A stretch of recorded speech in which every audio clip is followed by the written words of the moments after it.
ibsaa dhuma ishii shaamaa qorraazii ol kaasaa. Hin beektu? Natti dubbadha hin beektuun jedha. Kiristaanni jechuun jireenya akkatti bukan qabudha. Ameen jedha.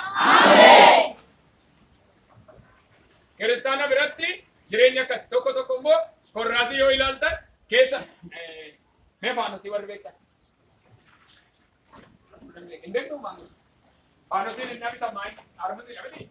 Adii dhabiti? Ennaa turu maal ta'a?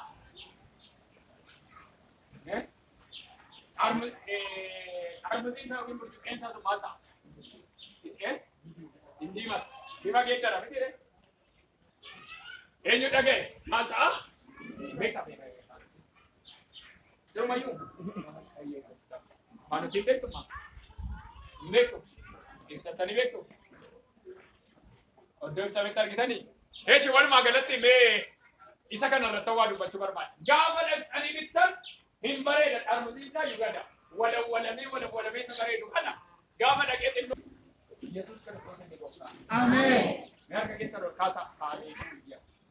Ani ifa biyya lafaati jedha. Ani ifa biyya lafaati. Dubbadhaa mee ani ifa biyya lafaati jedha. Ani ifa biyya lafaati. Dukkanni keessa kootii hin ba'a jedha. Dukkanni keessa kootii hin ba'a. Dukkanni sammuu koon gadhiisa jedha. Dukkanni sammuu koon gadhiisa. Dukkanni laphee koon gadhiisa jedha. Dukkanni laphee koon gadhiisa. Ani mucaa ifaati jedha baasa. Ani mucaa ifaati. Ani mucaa dukkanaa miti jedha. Ani mucaa dukkanaa miti. Har'aa kaasee jedha. Har'aa kaasee. Hojii dukkanaan hojjedhu jedha. Hojii dukkanaan hojjedhu. Dhiiga Yesuusiin jedha. Dhiiga Yesuusiin. Qullaa'uun nuu ta'eera jedha. Qullaa'uun nuu ta'eera. Mee warra amantan erga ol kaasaa. Ol kaasaa sirriitti. Har'aa kaasee dukkana jireenya keenya qabe nurraa kaaseera dhiiga Yesuus. Ameen. Fuudhan harka har'a qulleesseera. Ameen. Sammuun nama tokko seexanni ifa keessaa nyaateetu dukkanatti guute. Isa Waaqayyo miicee qulleesse. Hammeenyi dhufee kan sammuu qabate har'a dhiiga Yesuus Kiristoosiin sinirraa gadhiisa. Ameen. Ameen.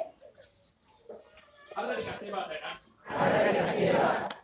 Itti sirriitti har'a dhiqattee baataadhaan. Har'a dhiqattee baata. Itti sirriitti har'a dhiqattee baataadhaan. Har'a dhiqattee baata. Sirriitti itti har'a dhiqattee baataadhaan. Har'a dhiqattee baata. Har'a fayyinni si argateedhaan. Har'a fayyinni si argateera. Haleluuyaa. Ameen. Kanaaf humna sagalee Waaqayyoo sirriitti beekuu qabna. Namoonni bara kana keessa sagalee Waaqayyoo akka waan gatii hin baafnetti ilaalaa jiru. Macaafni qulqulluun immoo ennaa dubbatu Ximootiyoos isa lammataa boqonnaa 4 naannoo lakkoofsa 3 kaastanii 2 kaastanii yoo ilaaltan Phaawulos akka jedhe Ximootiyoosiin gorsa. Yaa ilma koo baratti namoonni dubbii Waaqayyoo kana akka mammaaksaatti ilaalan waan dhufuuf ati garuu of eeggadhu. Gorsa warra hin taanerraa, gorsa warra daandii nama balleessanirraa of eeggadhu sittan himaa. Ati dubbicharraa bitaan mirgatti hin jedhin barra akkasii namoonni waan isaanitti tolu qofa akka lallabamu barri barbaadan jira. Galata Waaqayyoo amma waldaa keessatti dheekkamsi lallabame taanaan suuta luqqa'ee baqata. Galata Waaqayyoo asitti baay'een galateeffadhe dhugaa. Lallaba akkasii gaafa lallabnu suuta. Maaliif beektu warra cubbuu faana walii galee faanatti hin tolu. Hin jeeqa. Kanaaf waldaa keessatti yeroo tokko jechisiisa hin raffisa. Akkamitti raffisa waldaatti jedhaan ni gaafadha. Sirriitti gaafadha akkamitti raffisa waldaatti jedhaani. Waldaatti raffisa taanaan jedhaani. Rakkina jiraani. Rakkina jira. Tokko manatti hirribni hin qabu. Eenyuma waldaa dhufe lat. Siniin kaasu iddoo tokkotti. Iddoon ture tokko waldaa tokko achi dhufe asiniin hin jedhu iddoo akkasiitii dhufe inni waldaa dhufe inni maraffisa. Har'aa kaasee haa cabu afurri kun. Ameen. Maal harka ol kaasa haa cabu afurri kun. Ameen. Haa cabu afurri kun. Ameen. Akka keessan ol kaasaa nana baara waldaa sin jirtanirra. Iddoo sin dhuftanii nana baara. Mana Waaqayyootti dubbii Waaqayyoo ukkaamsee kan sin raffisu. Ajjeeseera bineensicha maqaa Yesuusi.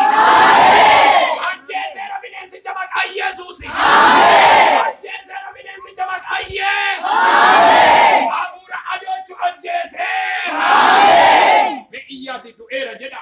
Du'eera. Ittuma dabalaa du'eera jedha. Du'eera. Itti dabalaa du'eera jedha. Du'eera. Kiristaanni aaboo sagalee Waaqayyoo beeku sochii hafuuraa beeka.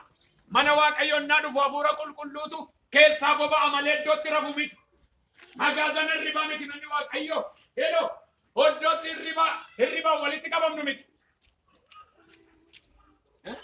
Tokko tokko sinni waldaa dhaqanii turee dhufu. Amma turutti maal lallabame to'atanii hin beeku waan lallabame maal lallabame iyyuu jedhu galanii.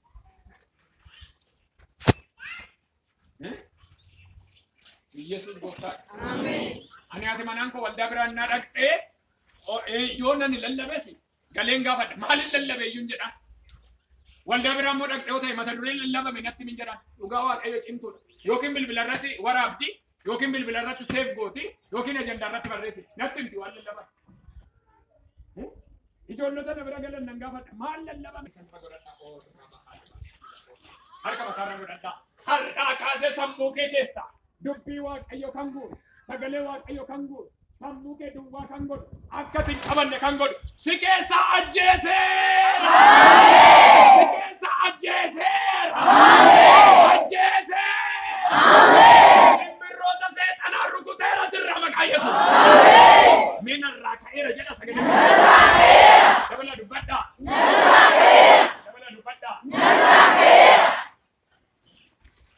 Sannageessa hirribanitti buusa. Otum deemtu rafaa deemtu jecha amma dhaqxee keessu. Mucaa kan muusisu maali?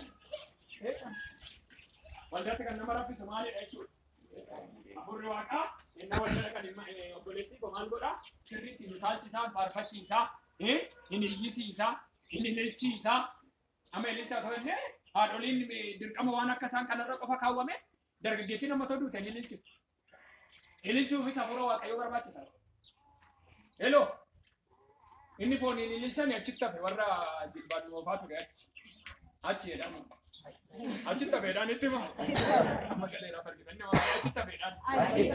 Tokko tokko immoo ta'u waldaa dhaquuyyuu barraaqeetti isaafis hin ililchaasiyyuu. Ammayyuu kan hin cinne jiru. Dhokataniitu. Qoy biyya fagoo qabeessa jira laata. Waa hima. Waggaa uba Yesuus. Ameen jedha. Ameen. Yeroo darbeessatti asumatti natti fakkaata. Mana eessaa geggeessanii mana warra waa dubbatanii jedhanii gaaf tokko dhuga bamsa irratti nagee natti fakkaata. Viidiyoo irra jira. YouTube irra jira. Gadhiifameera. Mana waa'ee manii dhaqnanii homaa waa'ee mucaa kootii homaa jechuu dinnaan mee Yesuus kun asumatti kaarraa goonaa nana manee dhanne. Ani kun mammaa dhugaa baangaa. Mana warra waa himu. Hooda dubbattuu miti inni si keessaa jiraataa. Ameen. Harka ol kaasaa inni na keessaa jiraataadha. Inni na keessaa jiraata. Ittuma dubbadha inni na keessaa jiraataadha. Inni na keessaa jiraata. Innis jedha.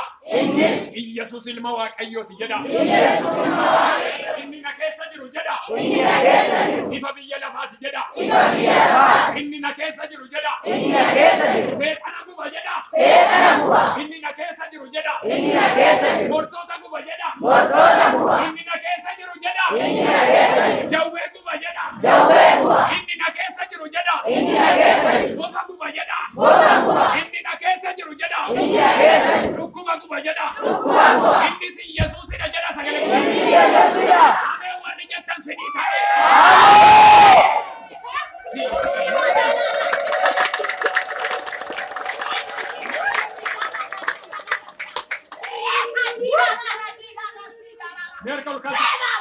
Nan arga amma namoota laphee isaan irraa inni waaqayyo ka'ee sun jalqaba.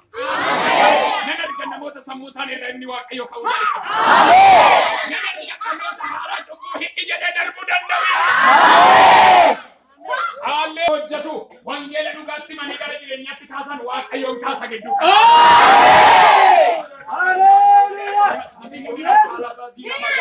Ameen. Aloota cubbuudhaan cubbuudha jedhu. Aloota sobdootaan sobdoota jedhu. Ameen. Ameen. Mana waaqayyoo deebisee ijaaruudhaan kaasanaa jedha. Ameen.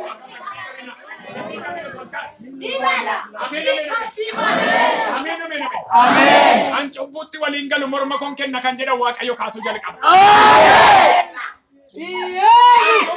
Galu rasaasaa banuuf godha wangeelaa jedhee warra jedhan kaasuu jalqaba. Ani waa barbaade iyyuu yoo dhufe cubbuutti waliin galu dhaloota jedhan waaqayyo kaasuu jalqaba. Addunyaa irratti dhaloonni akkasii ariifachaa jiru keessan jira namni jedhu iyyee ameen haa jedhu. Ameen. Yoo si argachuu baate kana keera